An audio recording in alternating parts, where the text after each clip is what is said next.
Dude, no. Work with me. This is a rant video built around a few bullet points, bred out of the desperation and frustration that it takes to make this killer function at a base level. I picked up the Houndmaster this anniversary event as part of me buying every available killer. I dropped like 20 smacks and got everything except Wesker, who still managed to elude me. It would have been more economically efficient to buy Wesker with my RX cells and save shards up for other killers, but I wanted it all, and I wanted it at that very moment. That lapse in my judgment and planning led me to attain every killer in the game, aside from him and Kaneki, neither of which I have much interest in playing in, but I'm still sitting here missing out on those sweet, sweet perks, hoping this video makes enough from AdSense that I can go back and buy them too while the anniversary event is still going on. But my poor ability to gauge how much in-game currency I'm wasting isn't the crux of this video, nor is it the context, although it is the exposition. Because one of the killers I did pick up was the Singularity, and I played the Singularity for one game before giving up because he was not intuitive, and I realized that I didn't have the time to sit down and learn another complex killer. My lack of skill was noted, felt, internalized, and now I'm insecure about it, and then I moved on. The second killer that I got in this purchasing spree was Houndmaster, a killer who I am not quite sure why I even started playing. After a few games of the Onryo, I think I just wanted to keep touring my newly expanded killer roster, which inevitably landed me on Portia herself, and I was not expecting to get so latched on to her kit. And I promise that this isn't going to be a rehash of my Unknown video that I released semi-recently, but one thing I've always liked in video games were summoners, or characters that had minions of some sort that could send out to fight for them. I like having buddies. If I could pick any anime superpower, it would be having a stand. I want Star Platinum. If you're familiar with my channel, you already know what I think about the Knight, who has a kind of a similar buddy system, but very different. And at the time of writing that video about the Knight, I didn't fully realize that there was a whole nother killer that could kind of fit the definition. And I probably forgot about her, because as a killer main, I've been serially forgetting about the Houndmaster ever since behavior practically stealth added her to the game. Even in my long last break of not playing Dead by Daylight, I still kept up with killer releases. I was vaguely aware of the Unknown before I started playing him, like months after he released. But the Houndmaster? Felt like she had no marketing. Shadow dropped in a public test build and then added to the roster officially with mixed reviews. People don't play her, and I don't play her, so I never saw her in my games, not even in the few times my partner convinced me to play Duo Q Survivor. Okay, I had to grab my phone. You smacking my butt. I only remembered she existed after I actually bought her for her perks, and then I gave her a spin to see how she played, and I absolutely fucking hated everything about her kit. What the fuck? The dog's like a fucking torpedo. What the fuck? Why is it like that? What? I thought the dog dash was strange and unintuitive. The very quick POV switch from yourself to the dog, having to time the chase redirect in such a short amount of time while it's hard to keep track of where the survivors were in relation to your last POV before you switch to the dogs. What? The absolute split seconds you have to land a redirected dog grab with the world's skinniest hitbox. Oh my god, what? How, dude? Now. What? Really? Fucking useless ass dog. Dude, come on. Just get them. Now. What the fuck, man?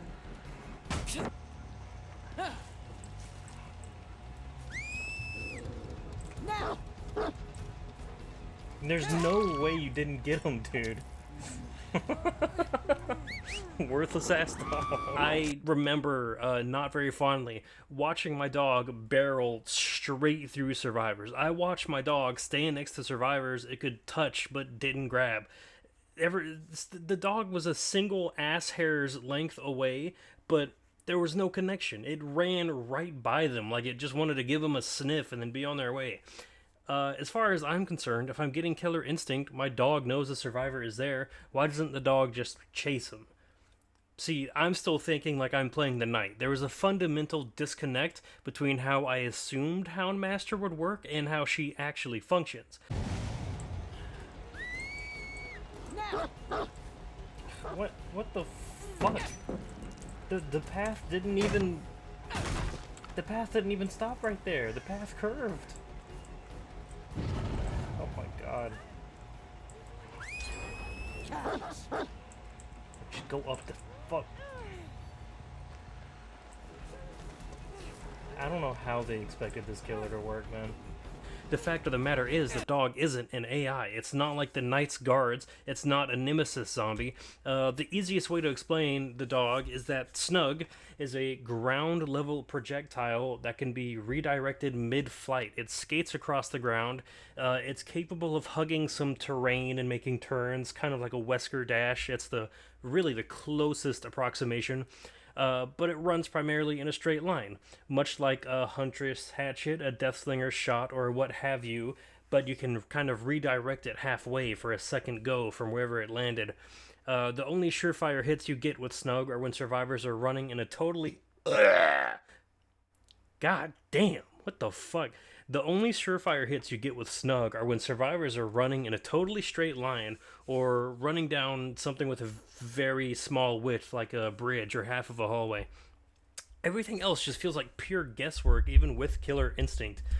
Educated guesswork, of course, like any ranged killer, but still, I play Houndmaster and I ask myself why I wouldn't just play Huntress or Wesker or like any other killer.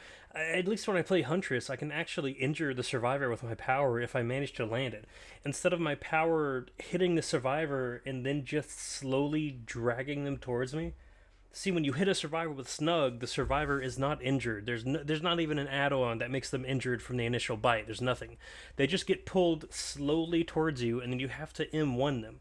They can break free from the dog, which does take a lot of time, or another survivor can shoo the dog away, which is much, much faster. So even if you hit your power, Houndmaster is still super vulnerable to proper team play. Body blocking and survivors getting the dog away from each other makes teamwork optimal.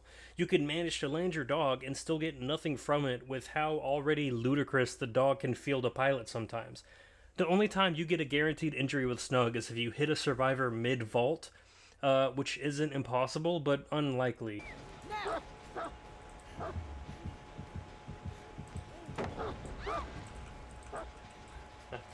Okay. You can't plan around that. Anyone who knows how Houndmaster plays will be playing against her appropriately. Competent survivors will already know the risks of vaulting in front of a ranged killer when they have their power ready. Same with Pyramid Head, Huntress, so on and so forth. See, Houndmaster's power has a tell. It's a sharp whistle, which also causes the Houndmaster to walk slow while readying Snug. If you hear the whistle, you get ready to dodge a dog. Dodge the dog, you're given a crazy amount of free distance, especially if the Houndmaster tries and fails to hit a redirect at the same time. For all the little value her power might get her, the risk and reward from the perspective of the Houndmaster player often just doesn't seem worth it. Especially if the survivor is more keen to just hold W and run away than continue trying to like loop you or distract you in a chase. So I ask myself, what's the point in playing her? The power is jank, unintuitive, doesn't work half the time, and isn't rewarding enough for actually hitting it, despite the difficulty of landing it in the first place against a survivor that has half a brain. I could play any other killer and get more value for hitting a survivor at close range. I could even play some not so ranged killers and still possibly get more free hits than a dog gives me in any match. But dear viewer, don't worry. The gracious developers at Behavior, who permanently banned me from both the Steam forums and the official forums without notice or reason, thought about that. See, the Houndmaster's power isn't just the dog's chase. There's a second command, search. You can throw the dog at a generator across the map, or a lit hex totem, or even an exit gate. The dog zooms over, leaving behind a trail you can follow for a little speed buff, and if it finds anybody, it'll bark at them and let you know. It does take some time for the dog to travel. You can't use your chase while the dog is doing a search, making you an M1 killer. But the free information you can regularly get through the match to know exactly what gens to hunt down is still pretty good. It's useful. Like on a base level, that's a really strong power, right? It's a great ability. Although it is kind of hard to get snug to latch onto a map object.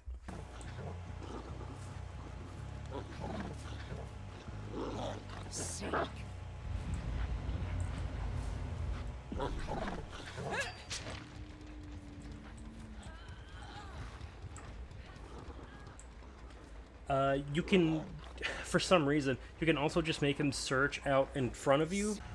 I can't even send the fucking dog to a generator. Why would I ever want to search the floor? The area of effect of the dog is not fucking big enough.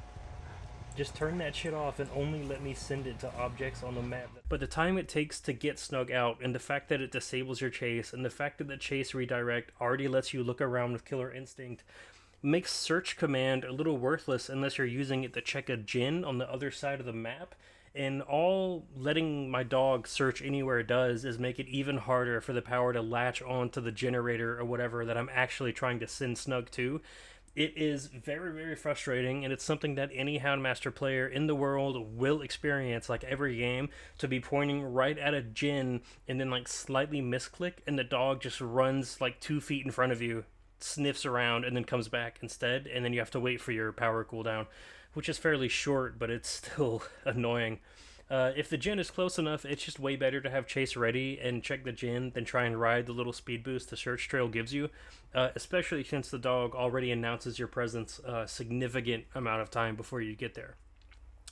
By the time you arrive at the generator, even if you know people are there, there's a high likelihood that the survivors have already started running away as soon as they saw the dog and got sensed, or even just heard the dog's lullaby, which I didn't even know it had until I read the power description on the Dead by Daylight wiki. If they have something like Sprint Burst, then you're really just fucked.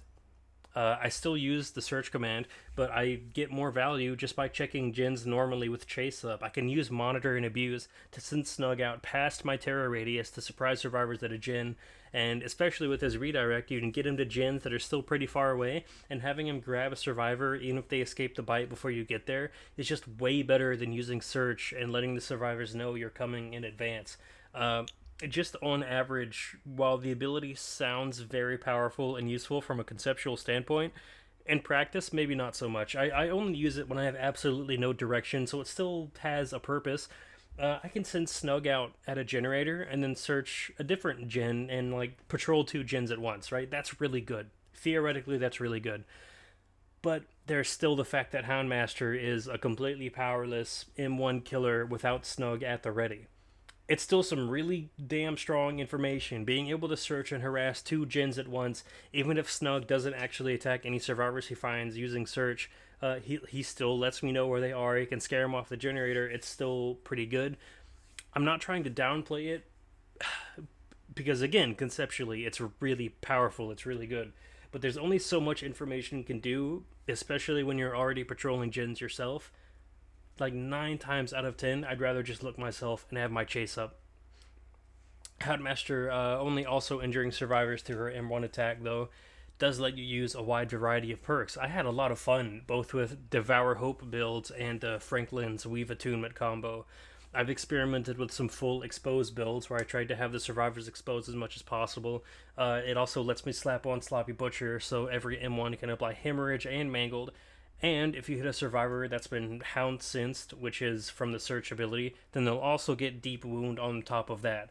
So, assuming you can injure like multiple survivors in a chase if they're all kind of scattered about, they have to waste a lot of time patching up before they can get back on a gen. And I just really do enjoy, after playing killers like the Unknown for so long, it's fun playing a killer that can actually benefit from basic attack perks again. My initial Houndmaster experience, very awful. I think it is for everybody. I wouldn't even call Houndmaster like a complicated killer theoretically, but she's still very hard to use, and realizing how buggy and janky she is really kills the motivation to keep playing her. But I was dedicated. I persevered through the weird-ass chase hitbox, the odd camera switch, and the very short redirect time frame, the fucking dog getting stuck on any object imaginable, the dog being unable to chase off of vertical height, which is the same fucking problem that Knight's pathing has. Its tendency to be weird around stairs and corners. But worst of all, and this is fucking crazy, I had to play with the single worst bug in Dead by Daylight I have ever encountered in like my maybe 5 years of owning the game. 4 years, I don't know. But there's like a random chance at any moment, the exact conditions for encountering unclear, where Houndmaster will suddenly start stutter stepping at a much slower pace than her normal walk speed, and that becomes your new way of moving around for the rest of the entire match. Fine. Why the fuck am I so slow, dude? What the fuck is this? This is ridiculous. Oh my god. I'm fucking stuttering everywhere.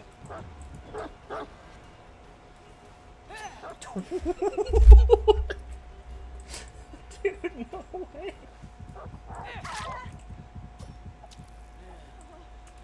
There's no way this is her natural move speed. Loyal one, aren't you? Dude, come on. Come on, just let me get you, man. This shit's not fair, just let me get you, dude. Oh. Oh my god, please. Oh, and I'm normal again. I just spent half the match like that, and it... Oh my god, there's a fucking bug again. Find your rat.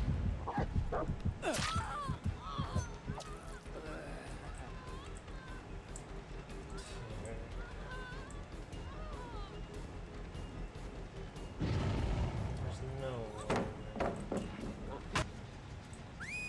Now!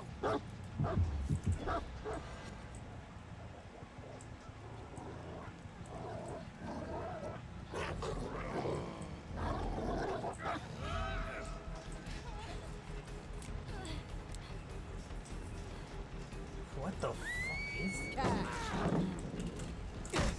It is single-handedly the most frustrating thing I have ever experienced, for no reason, entirely out of your control. Even if you're winning the game, your entire gameplay experience can just get super fucked. It is genuinely stressful playing this game as Houndmaster, knowing any second now you could encounter the dreaded fuck you, lose the game bug. It's so bad, it's so awful to experience that I have no idea how she isn't kill switched. Like, they're aware of this bug. People complain about it all the time because it's genuinely ridiculous. There is a non-zero chance that every single time you load into a match as Houndmaster, you will spend the entire fucking match slocking through an invisible field of molasses and glue. And if you leave the game, you have to wait the matchmaking penalty. Every single game you could encounter this fucking bug. It makes her unplayable. It makes the match unwinnable. And you can only abandon a game that you're bugged in so many times before you simply can't play the game at all within a reasonable time frame because of the aforementioned penalty. It is very unfortunate and very ridiculous. Luckily, there is another chance that at any moment the bug could fix itself and return you to your normal walking speed, but I have had that happen even less times than I've had the actual bug appear in the first place. So, god damn. Given the janky, finicky power and the sheer number of bugs existing within Houndmaster's physical and spiritual self, you can really only play her right now if you love gambling. That being said, she's really not a bad killer. If anything, envisioning a future where Houndmaster just works like she's supposed to, she'd probably be really hated by survivors. Theoretically, she can shut down like any pallet, any vault, as long as the Houndmaster is fast enough, good enough at redirecting the chase command. There are mind games that you can play, send the dog out, and then don't redirect, condition the survivors, then you just walk forwards, boom, free hit, so on and so forth, if she works. Like, more than any other killer I've played, I've had survivors in the after match chat not even be mean, but just straight up ask me how to play against Houndmaster. Like, I don't know if it's just confusing, like that confusing of an experience, or if like nobody plays her so no one understands the dog counterplay, but people are dumbfounded at how she works, and the feeling is mutual until you play enough games to get like a modicum of understanding about her power. uh, but it still goes to say, you can do everything right, you can do everything right and still lose. You can do everything right and it feels like the most unfair game for the survivors that you've ever played. It's the easiest shit in the world. I have gotten so many 4Ks just because people don't know how to play around the dog and they'll all end up killing themselves at 5 gens. The same patch that behavior fixes every Houndmaster bug, they will inevitably have to follow it up with a disgusting nerf if she ever reaches too high of a play rate. I cannot, well, I guess I really don't know, but it does feel like if she ever just worked as a killer and how she was maybe supposed to, she would be so so fucking disliked. I don't think people would like playing against her at all, which is weird because people love playing against Wesker theoretically, and the dog dash is pretty much a fucking ranged Wesker dash. Okay. Uh, Chase is just a really nasty power to play against sometimes, even if it has a tendency to feel lackluster. The reward is sometimes less the fact that you actually hit your power and more the fact that sometimes the game lets you pet your dog after a command. I genuinely have no fucking idea what series of events let the pet command come up. That's not something you can do normally. It seems to be activated at certain moments, but I just can't figure it out. It just lets me do it sometimes. Anyways, Houndmaster is really fun, really broken in more ways than one, positive and negative. I want to like her, and in fact I do, but it's really hard sometimes. Every time I play enough of Houndmaster, I have to take a break with a more straightforward and reliable killer, just to make sure I don't go insane in between my Houndmaster sessions. It's like huffing a drug, and every now and again I need to go straight just to make sure I don't jump off a bridge in the middle of my high. I hated Snug at first and thought he was useless, but much like a we don't need a dog dad, I've inevitably come to appreciate and love Snug. And now, when I go back to playing other killers, sometimes I'll look around and wonder where my dog is at before realizing, once again, that Snug is only a part of the Houndmaster's kit. I don't know if Snug has his own charm. If he does, I don't have it and I want it so I can put it on my hooks. If he doesn't have one, behavior. What are you doing? Give my dog a charm so I can represent. That's it. Thanks for watching.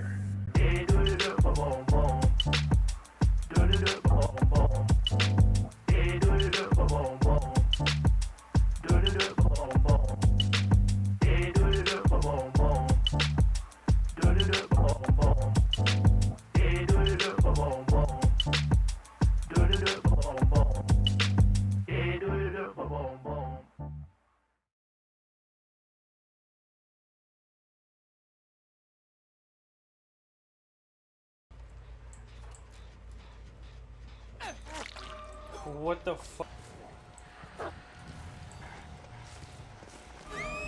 Now. Fuck. My dog.